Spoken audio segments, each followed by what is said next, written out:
ನಿಮಗೆ ಮಂಡಿ ನೋವಿನ ಸಮಸ್ಯೆ ಇದ್ರೆ ಈ 4 ಸುಲಭವಾಗಿರುವಂತಹ ಮತ್ತು ಪರಿಣಾಮಕಾರಿಯಾಗಿರುವಂತಹ ವ್ಯಾಯಾಮಗಳನ್ನು ಅಭ್ಯಾಸ ಮಾಡೋದ್ರಿಂದ ಈ ಸಮಸ್ಯೆಯನ್ನ ನೀವು ಕ್ರಮೇಣ ದೂರ ಮಾಡಬಹುದು.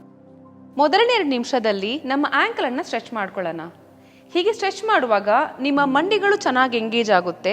ಅದ್ರ ಜೊತೆಗೆ ನಿಮ್ಮ ಕಾಲಿನ ಪಾದಗಳನ್ನ ನೀವು ಹೊರಮುಖ ಸ್ಟ್ರೆಚ್ ಮಾಡುವಾಗ ನಿಮ್ಮ ಆಂಕಲ್ಗಳಿಗೂ ಕೂಡ ಚೆನ್ನಾಗಿ ಸ್ಟ್ರೆಚ್ ಬೀಳುತ್ತೆ. 3ನೇ ಮತ್ತೆ 4ನೇ ನಿಮಿಷದಲ್ಲಿ ನಿಮ್ಮ ಕೈಗಳನ್ನ ನೀವು ಮಂಡಿಗಳ ಕೆಳಗೆ ತರ ಇಟ್ಕೊಳ್ಬೇಕು. ಇಲ್ಲಿಂದ ನಿಮ್ಮ ಮಂಡಿಗಳನ್ನ ಕೆಳಕ್ಕೆ ಒತ್ತುತ್ತಾ ನಿಧಾನವಾಗಿ ನಿಮ್ಮ ಹಿಮ್ಮಡಿಗಳನ್ನ ಮೇಲಕ್ಕೆ ಎತ್ತಬೇಕು. ಹೀಗೆ ಅಭ್ಯಾಸ ಮಾಡುವಾಗ ನೀವು ಗಮನಿಸಬಹುದು ನಿಮ್ಮ ಮಂಡಿಗಳು ನಿಧಾನವಾಗಿ ಬಿಗಿ ಆಗ್ತಾ ಇರುತ್ತೆ.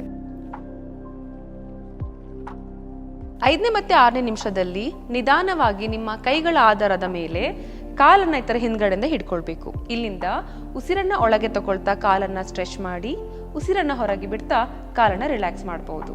ಇದನ್ನ 2 ನಿಮಿಷ ಬಲಗಾಲಲ್ಲಿ ಅಭ್ಯಾಸ ಮಾಡಿ ಮುಂದಿನ 2 ನಿಮಿಷದಲ್ಲಿ ಎಡಗಾಲಲ್ಲಿ ಅಭ್ಯಾಸ ಮಾಡಬಹುದು. ಕೊನೆ 2 ನಿಮಿಷದಲ್ಲಿ ಉಸಿರನ್ನ ಒಳಗೆ ತಗೊಳ್ತಾ ನಿಮ್ಮ ಹಿಮ್ಮಡಿಗಳನ್ನ ಮೇಲಕ್ಕೆತ್ತಬೇಕು. ಉಸಿರನ್ನ ಬಿಡ್ತಾ ನಿಮ್ಮ ಟೋಸ್ ಅನ್ನ ಅಂದ್ರೆ ಪಾದಗಳನ್ನ ಮೇಲಕ್ಕೆತ್ತಬೇಕು. ಹೀಗೆ ನೀವು ಇದನ್ನ ಕಂಟಿನ್ಯೂಸ್ ಆಗಿ ಪ್ರಾಕ್ಟೀಸ್ ಮಾಡ್ತಾ ಹೋಗ್ಬೇಕು. ಇದನ್ನ ಅಭ್ಯಾಸ ಮಾಡೋದ್ರಿಂದ ನಿಮ್ಮ ಮಂಡಿಗಳು ಸದೃಢಗೊಳ್ಳುತ್ತೆ. ಅದರ ಜೊತೆಗೆ ಕಾಫ್ ಮಸಲ್ಸ್ ಕೂಡ ಸ್ಟ್ರಾಂಗ್ ಆಗುತ್ತೆ.